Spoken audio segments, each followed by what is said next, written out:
Guys, অনেকদিন পর voice over দিয়ে ভিডিও করছি, কারণ গ্যালারিতে অনেকদিন আগের ভিডিও পড়েছিল। তো সবাই আমরা গেছিলাম ঠাকুর দেখতে, সেই ভিডিও এখন আমি পোস্ট করছি। গাইস, কোথাও গেলে তো খাবো আগে। দেখো রাবণের মতো সব পাপড় খাচ্ছে, মনে হচ্ছে দুপুরে বাড়ি দিয়ে ভাত খেয়ে আসেনি। এত মেকআপ করা করছে সবাই যে দুপুরে খাওয়ার কথা ভুলেই গেছে। তো আমরা দমদম থেকে ঠাকুর দেখা শুরু করেছি। এরা কি অবস্থা সেটা দেখো আগে।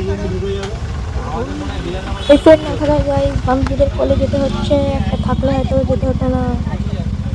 হাই আজ ভালো লাগছে না গাইস বয়ফ্রেন্ড না থাকায় আমরা বান্ধবীদের কোলে বসছি বয়ফ্রেন্ড না থাকায় guys we don't support LGBTQ but support বাড়ি আসার সময় অর্ধেক লোক কেলিয়ে গেছে গাছ, ভোরবেলা ট্রেনে বাড়ি আসতে। তো এই যে চোখ মুখ কালো হয়ে গেছে, একদম মেকআপ ফেকআপ উঠে তো কোথায় গেছে কে জানে, সব মেকআপ রুমালেই খেয়ে নিয়েছে। ওর দিকে বাড়ি ফেরার পর পুরো ষষ্ঠীর দিন ঘুম দিয়ে উঠেছি গাইস।